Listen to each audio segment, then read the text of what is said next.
why is it chosen so much more frequently than these meters? Well, part of it is it's easier and cheaper maintenance. There are no moving parts to the orifice meter, like I was just showing you. It's just simply the tube with the plate installed inside the tube to shrink the diameter. Compared to the PD meter, all of the turbine meter, and even the Coriolis meter, these have moving parts. It's durable. These orifice plates are made of stainless steel. They stand up to pressures over 1,000 pounds. It can have, you're also going to have your large turn-down ratio. It can handle, now what turn-down ratio is just the ratio of the lowest flow rate it could be measured accurately with the highest flow rate. So when you change your orifice plates from, let's say you have a larger diameter, but you have a smaller amount of flow going through, you simply, all you need to do is put a smaller diameter there, and you're going to more effectively be able to measure that smaller flow.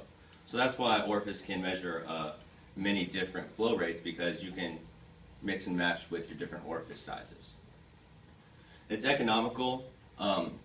It's easier when you have a damaged PD meter, for example, compared to a damaged orifice meter. Usually with an orifice meter, all you got to do is change the plate once again, and the meter's in working condition again. With a PD meter, you know, there's a lot of sensitive moving parts within this meter. If something goes wrong, you might end up having just to replace the whole meter. The cost of having to replace one part of this meter might be up to, you know, a significant portion of just the cost of the entire meter itself. So orifice is a little more economical in that sense. And one of the most important reasons is with an orifice meter, you don't need to prove this meter. Flow can be accurately determined without actual fluid flow calibration. So what that means is, with a Coriolis meter, a turbine meter, a positive displacement meter, to prove that these meters are measuring accurately, you got to have either a known certified volume passing through this meter, or you got to have another meter certified to be reading accurately, reading the same amount of volume as your meter that you're testing. That way you're able to tell, you know, is it reading the same amount of volume, or is it reading twice as much volume, and then you would apply a correction factor.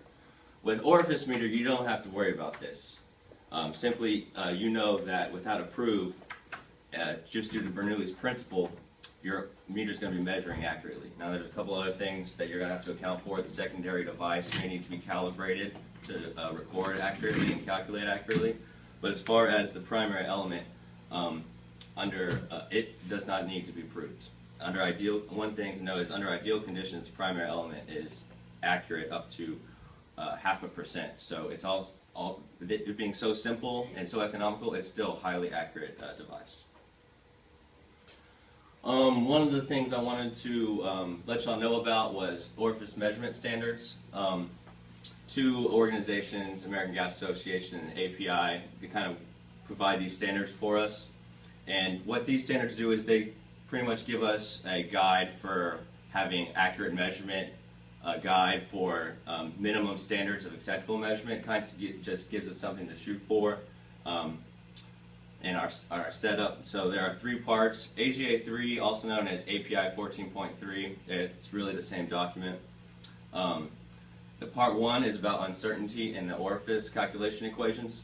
So this will let you know, based off of your setup, the type of flow system you have, or the type of flow rate you have, what kind of uncertainty you can expect in your volume calculation.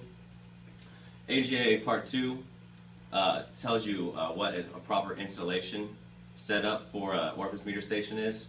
So some things that this will tell you about is you're going to need a certain amount of upstream pipe length in front of your orifice plate in order to prevent turbulent flow or swirl from kind of messing with your measurement. That's one of the things that I would tell you about. And then part 3 is application, simply your actual volume calculation and application of the standards, of the formulas within the standards. So some of the key takeaways from my presentation: to calculate volume, you need the velocity through the fluid, the area of the orifice plate, and the flow time for the designated period. There are other correction factors like I mentioned, but those are the 3 main portions that I demonstrated to y'all. Gas is sold on a fuel value basis, so you're not done at the volume when you're you know, in this business, you're gonna want to know the fuel value and then the price for that energy to, you know, get the final dollar amount for your gas. And then finally, orifice meters are often an economical choice, and like I said before, over 95% of the meters we see are orifice meters. And once again, due to the durableness, its large turn down ratio, and it's straightforward and easy maintenance by compared to the other primary elements. If y'all have any questions about any stuff I go over, I'd love to answer them for you or take a shot.